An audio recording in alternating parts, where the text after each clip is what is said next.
This is Wrestling Nostalgia with Dave Dynasty. Greetings, wrestling fans, and welcome to Wrestling Nostalgia. I am your host, Dave Dynasty, and thank you for coming back to us. We are officially back in business. We are now going to release new episodes bi-weekly. Every other week, you will get a new episode of Wrestling Nostalgia. I know the wait's been a while. I know things have been hectic. We put out the 200th episode, and then it was radio silence for a while.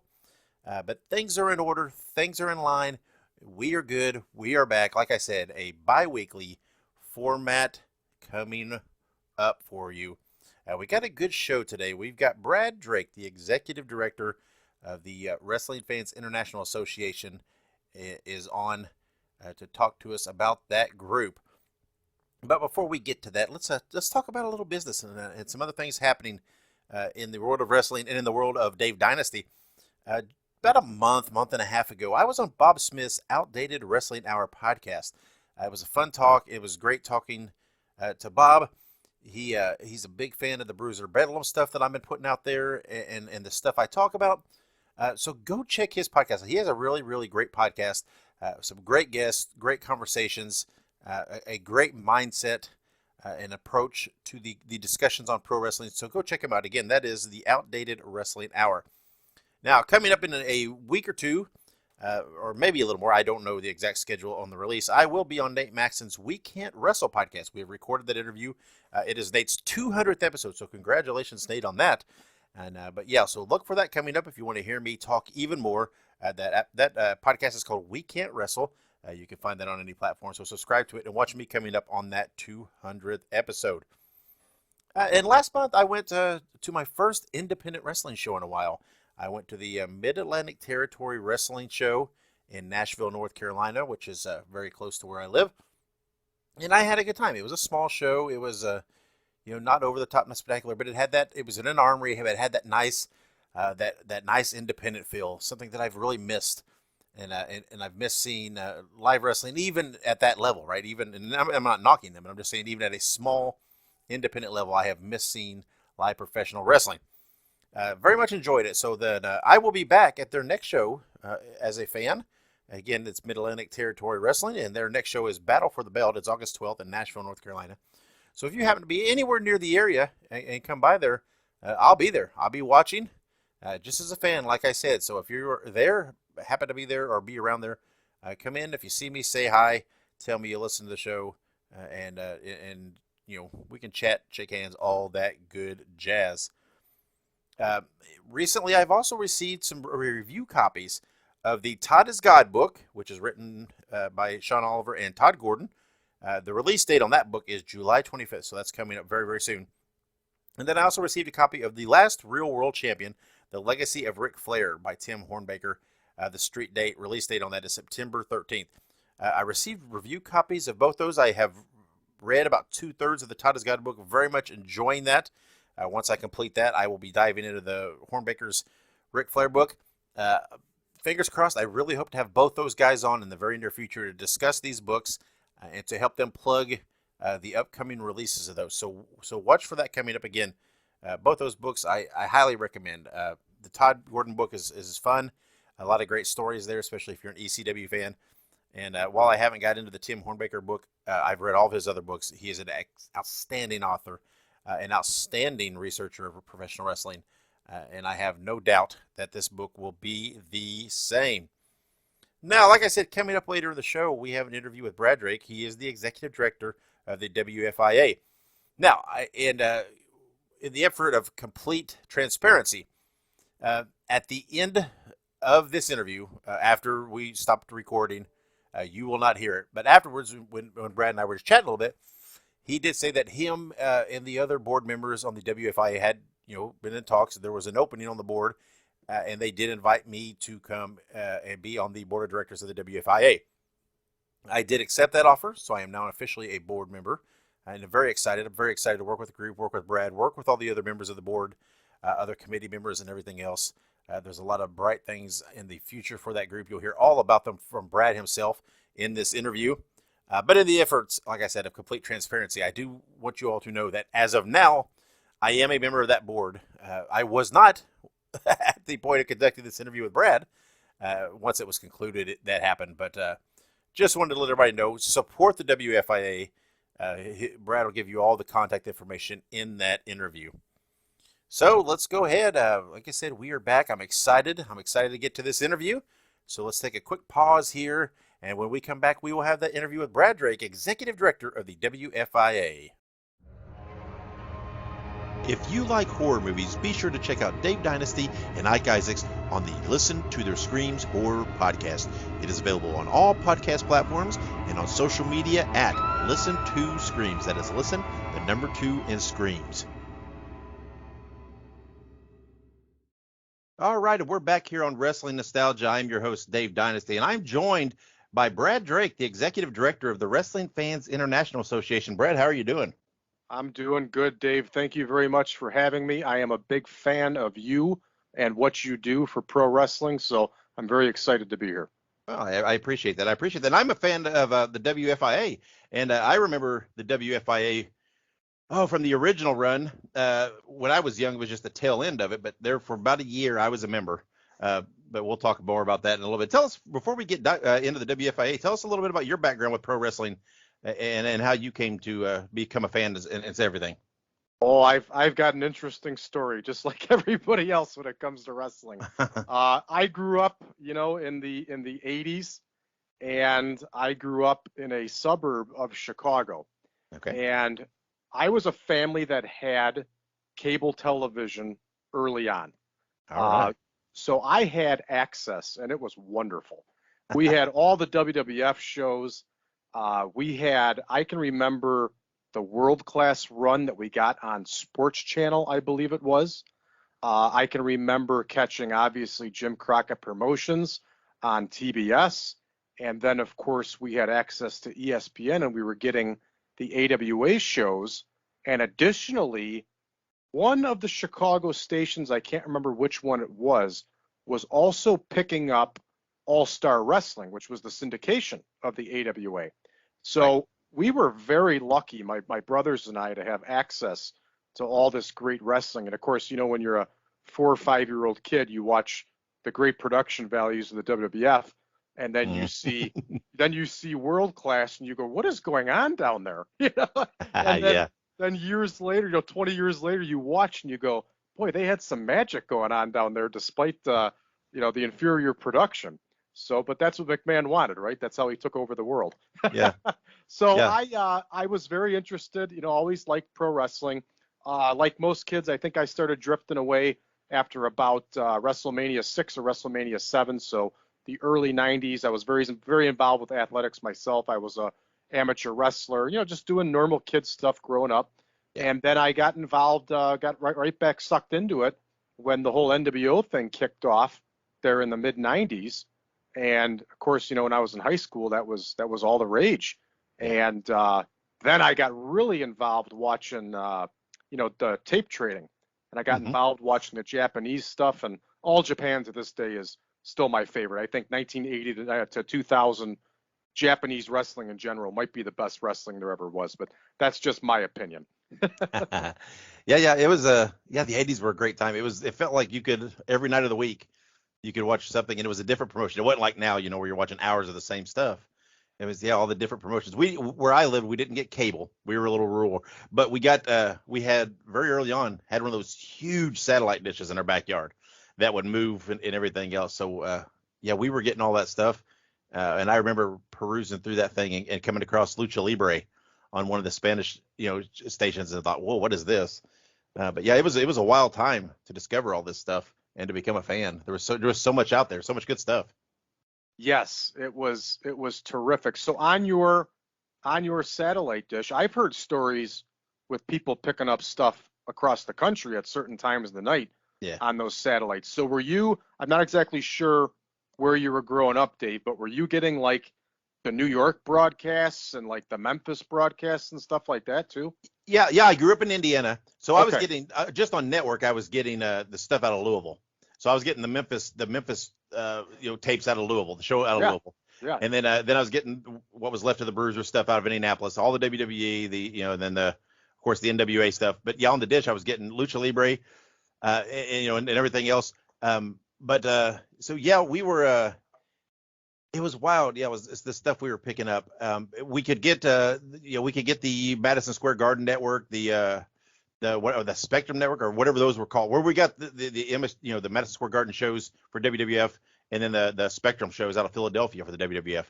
And then later on the tail end, right before we got cable, we still had the dish going, and that's when I ended up discovering ECW on it. We were still on it from that. We still didn't have cable at that time even, because where we lived. But yeah, I was able to watch the Garden and Spectrum shows for WWF because we got to pick those networks up on the satellite. So it was pretty wild.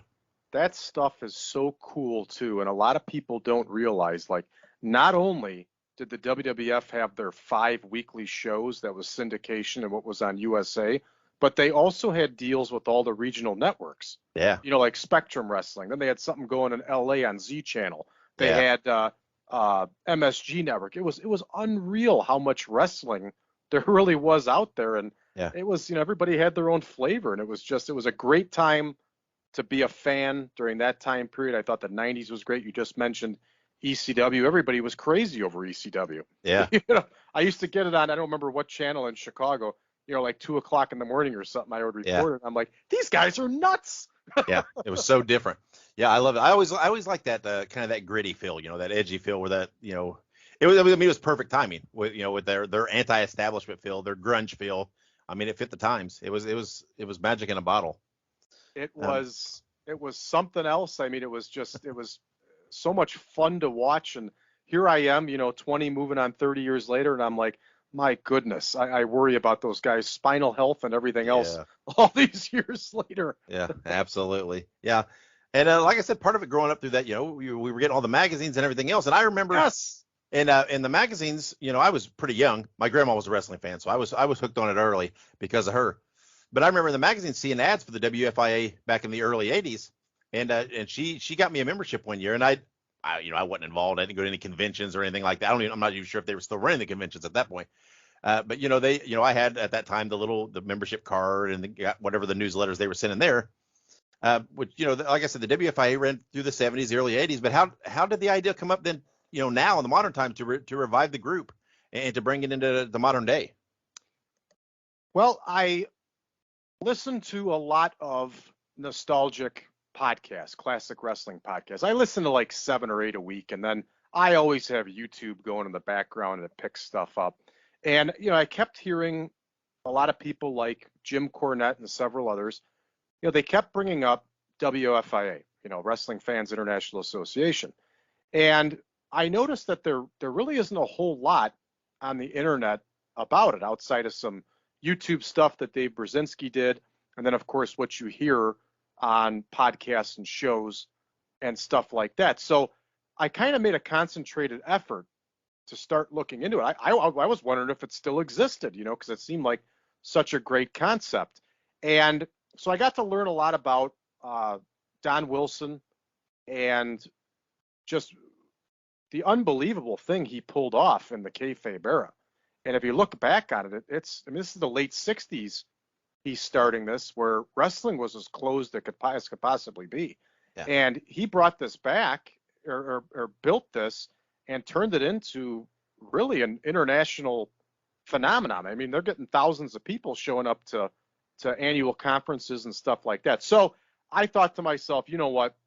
This day and age, nostalgia is king. People like you and I would probably rather watch old wrestling than new wrestling. How great would it be to bring back a classic organization like this? So the first thing I did was I searched on the Patent and Trademark Office, and I wondered, does somebody still own the trademark? And it turned out that the trademark had expired in like 2006. So I filed for the trademark, and I picked up the trademark under my name and my private company's name. And I said, you know what? I'm going to relaunch the WFIA, even if it's just a simple Facebook group. It was such a cool concept and such a cool thing that existed that it deserves a whole new life. So that's how it got going, Dave. Cool. And so why do you feel, I mean, you talked about it, but why do you feel it is important to have something like that now available to current fans? That the product's so different. the modern product. But like you said, nostalgia is a very hot commodity nowadays. So, but why do you feel that something like this can succeed and is important to have around for fans now? Well, wrestling fans nowadays, as I'm sure you know and everybody else knows, they like to fight. They're very divisive. You belong you belong to these groups online, and 90% of it is just complaining and one side hating the other. So, an organization like the WFIA, that everybody got together, everybody enjoyed their own thing, but they would put together these conventions and have these conferences, and they would have annual awards. And I'm sure back then you had people that hated each other's territories and stuff like that, but they still got together and they still worked together and they did a really cool thing with the organization. So to me, it's an important part of bridging the past with the present and to try to unify wrestling fans, because statistics show that millions less people are watching pro wrestling today than they were just 20 years ago, and tens of millions less people are watching wrestling than 30 years ago, going on 40 years ago now. So it's kind of up to us as wrestling fans to try to promote this thing and keep it alive and help a whole new generation learn about the stuff that you and I enjoyed 30 years ago, on top of showing support for what's out there. Maybe there's fans that there's something out there that they'd really enjoy, but they haven't watched wrestling in 20 years. Maybe a WFIA membership can open their eye up to something like that and get them involved and get them interested again. Yeah. And so that you keyed on a kind of a neat thing there. How do you approach that, combining the respect for the history of pro wrestling with the inclusion of the current product, which there's a big vast difference. How do you approach that to meld the two to find something that maybe that can hit on a lot of people? Well, I think personally, I'm a pretty good example. I don't care much for modern wrestling. If I watch most modern wrestling matches now, sequentially and everything else, they just don't make much sense. It doesn't look like a simulated struggle or a simulated fight anymore. And it's probably 75% of the current product. That's the way I feel about it. But there are people like Bryan Danielson. There are people like FTR. There are people like CM Punk. There's a whole other world in Japan and Australia and places like that you can look to and you can find what you like and still enjoy it. And a big part of the resurgence in the WFIA is not only do we share videos on our Facebook page where people are getting exposure to stuff they've never seen. I just shared a Timothy Thatcher video a few days ago on the group, and a lot of these older people go, wow, that's wrestling. Yep. And it is. And Timothy Thatcher's out there and he's active and he's great. And the other thing is our publication, Wrestling Fan News, it's a complete melting pot of new and old. And I think it's giving people exposure to something that they otherwise may not look at, but they may trust other WFIA members and say, hey, maybe this is pretty good. And maybe this is something I got to give a shot. Yeah. So how's the response been so far now that you're back out there and doing this? How have fans responded? The WFIA has been very successful. It's gotten a lot bigger, a lot quicker than I thought it would. I figured this would probably be a 3 to 5 year thing to get to the numbers that we're already at. But it's at first we had a very negative reaction. A lot of the old guard was not happy that somebody had their logo from the 60s and 70s and 80s. And who's this guy and what the hell's he doing with it, type of thing. So what I did was when I was getting some of those negative confrontations, I would reach out to these folks through Messenger and say, hey, can we talk on the phone? Can I give you my number? Can you give me yours? You got about 20 or 30 minutes that we can talk. And all of those people that I reached out to, we had wonderful conversations. And I explained to them, the new WFIA is not trying to tarnish or hijack or take advantage of any of the great accomplishments that you had in the past and what the great organization accomplished. What we're trying to do is revive all that. We want people to know about the past and the great things that WFIA accomplished, and we want to continue doing it. And we want your help to do it. and it's been great. The buy-in from the old guard has been terrific. It's been a very positive environment. Like I said, things have gone a lot bigger and a lot quicker than I imagined. And we've got a nice, fun community going right now. Yeah, and you mentioned some of the old guards, some of the old guys. How important? I mean, there's guys like, I know that are kind of involved now, like Tom Burke, Dave Brzezinski, George Shire, a lot of guys like this.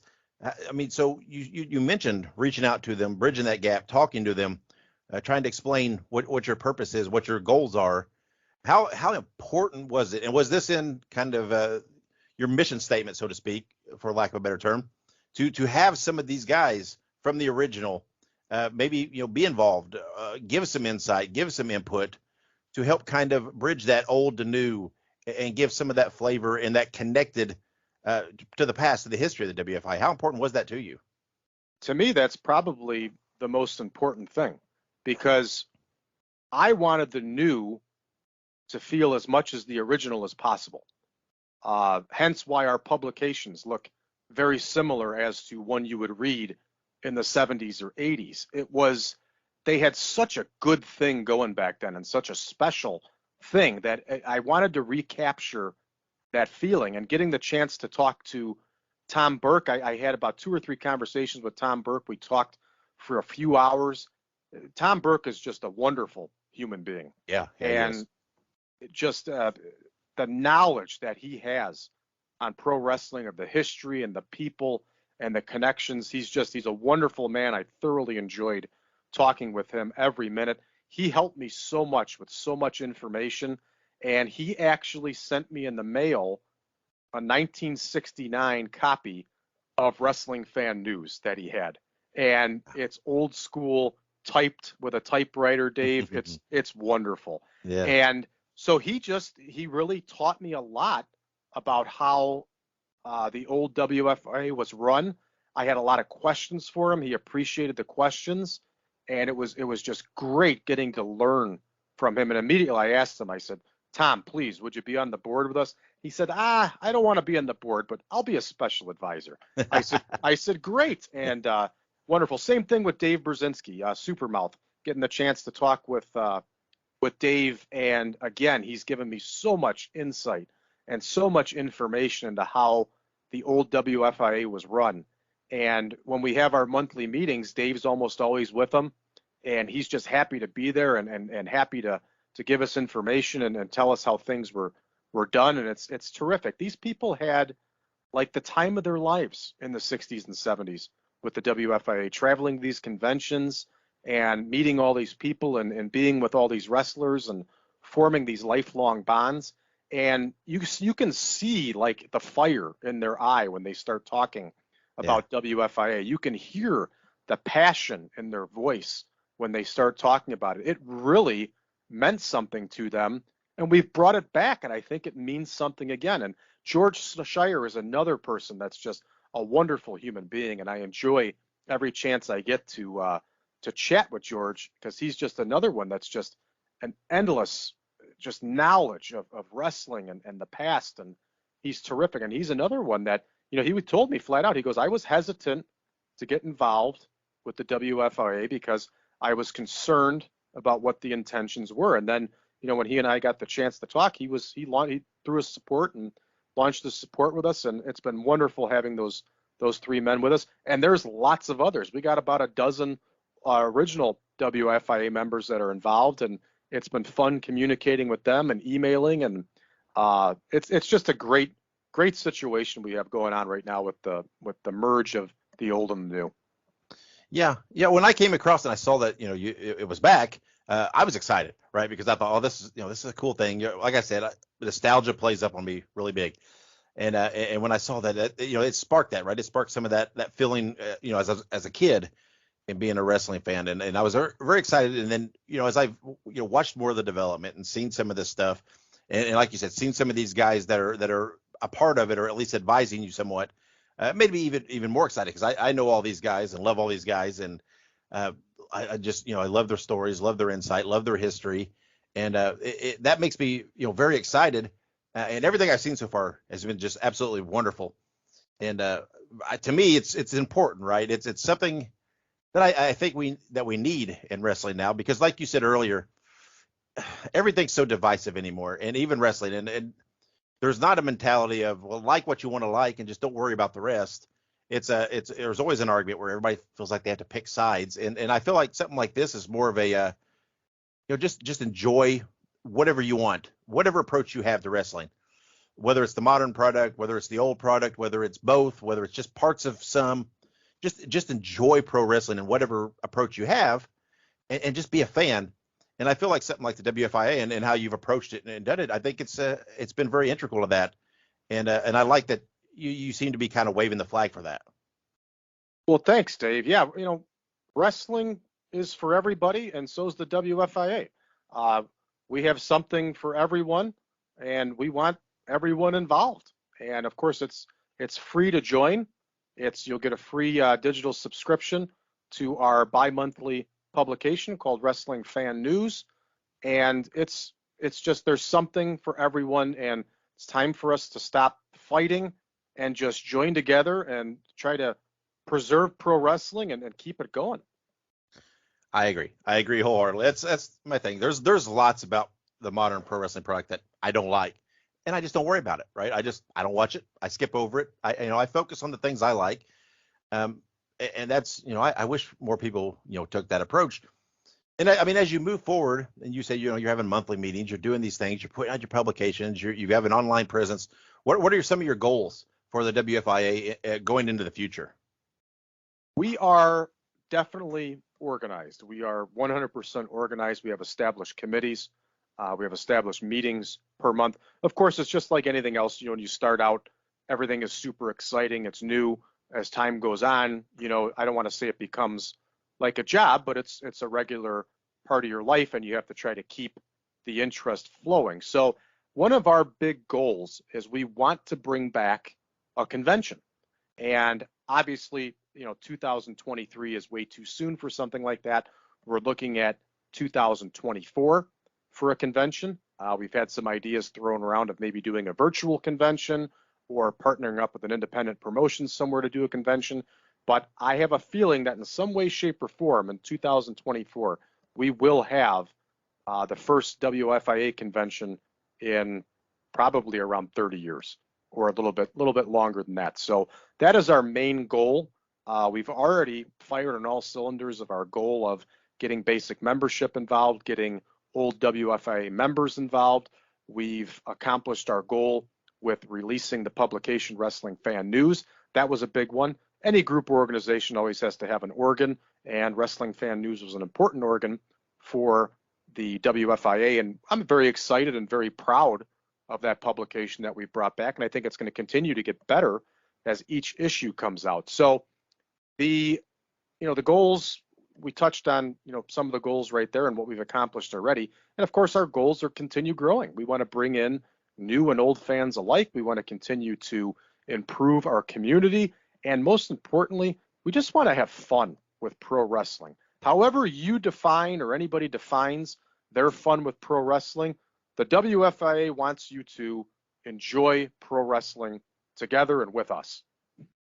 Yeah, I'm very excited by that. The possibility of a convention, whether it be virtual or an actual or both, or one leading to the other or whatever it may be. And the thoughts of some of the guys that you have involved, being able to speak, do a panel, or tell stories, or just sit at a table and kind of hold court, or whatever it may be, is pretty exciting. I know the WFI always used to always would partner with some of the territories and the promotions, and hold their conventions and conjunctions, and there'd be convention only cards. So yeah, I think that's exciting. There's a lot of possibilities there.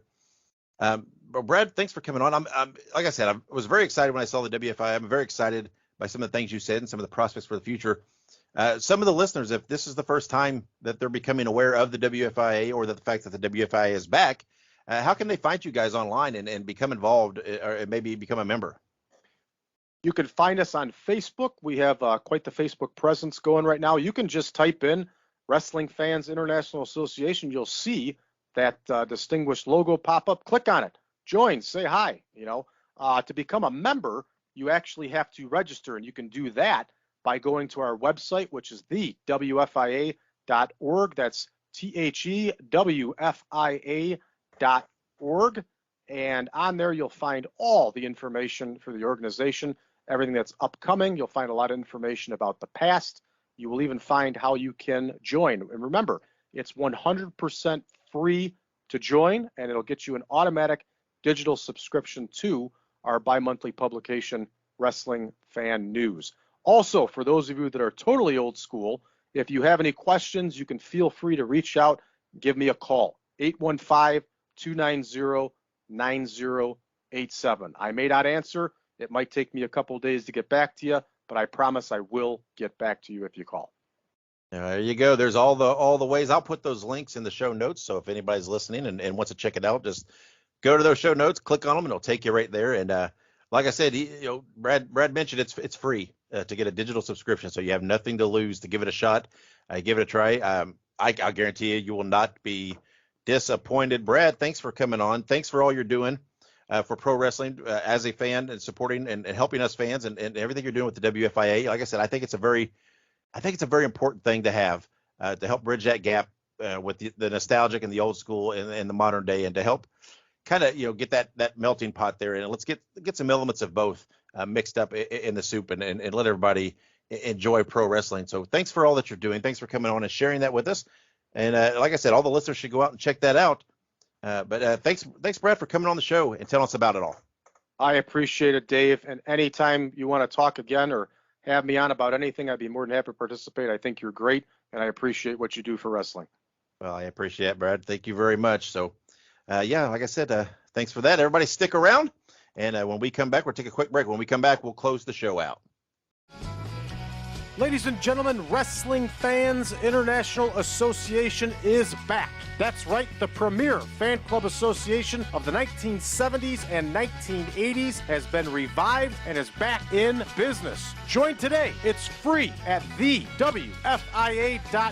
That's thewfia.org. You can also join us on Facebook at facebook.com/groups/WFIA 1969.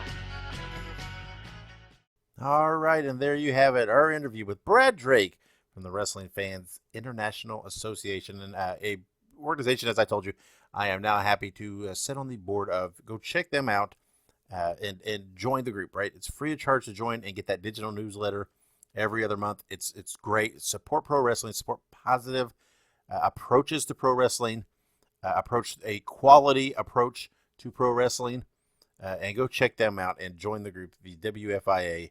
You can find them on Facebook. You can find them online. All the details Brad mentioned, and you can find some links in the show notes for that. Make sure wherever you're listening to this, whatever your favorite podcast platform is, that you subscribe to us. Make sure you share the episode. Make sure you give us a rating and review, and help us spread the word, right? Help us network out. Word of mouth is our best tool for growing the podcast and continuing to grow the listenership and the following we have. If you do those rating and reviews on the podcast applications, the podcast platforms, those help us with those algorithms and help us when people listen to other wrestling podcasts for us to come up as a suggested subscription for them. So it helps us out tremendously. And it also helps if you follow us on social media. Check out all of our posts there. Help share those things. We put a lot of good stuff up there. There's pictures, there's dates, there's memories, there's historical facts, video clips, all kinds of things I put out on social media. You can check out the show itself on Twitter, Facebook, Instagram, and Threads. All you have to do is look up Wrestle Nostalgia, RASSLE Nostalgia. And then you can find me personally on Twitter at The Dave Dynasty, or to look me up on Facebook. I am there as well. So follow us on all those platforms. Of course, go to YouTube, subscribe to my channel. Just look up Nostalgic Dave Dynasty. I am there. All the podcast episodes are there, as well as my other podcasts. Listen to their screams, as well as a plethora of professional wrestling, Midwest professional wrestling, particularly the WWA, some Detroit stuff, all kinds of good stuff there on my YouTube channel. So go look it up. Again, I am under Nostalgic Dave Dynasty. Give us a subscription there and check out some of those videos. Another great way that you can support me and support the show and support everything we do and all the projects I have working on. I'm working on the historical things, more digitizing of videos, some writing projects I'm working on, some research projects. But another way that you can really support me is to go buy some shirts at our shirt store. We're at PROWRESTLINGTEES.com/The Dave Dynasty. We have all kinds of cool t-shirts on there, show logo shirts, all kinds of other stuff. Check it out. I'm sure you'll find one you like. Go to ProWrestlingTees.com/The Dave Dynasty. And just remember, guys, as you are out there in the social media world and in the real world and doing your thing, whether it be professional wrestling or some other passion that you have, just make sure support what you like and just don't worry about the rest. Right? We don't get sucked into arguments. Don't get sucked into petty, toxic fights online or in real life. Just support what you like, watch what you like, be proud of what you like, and enjoy that. There's room for all of us to have our interests, to have our likes, and to enjoy those. So don't get caught up in negativity when it comes to pro wrestling or any other area that you're passionate in at all. So that's it for this episode. We are back. Thank you for joining us. Thank you for waiting for us and then hitching a ride back on the Wrestling Nostalgia Express. We will be back with you in 2 weeks with another 2 episodes. But until then, be good, be safe, and keep on growing.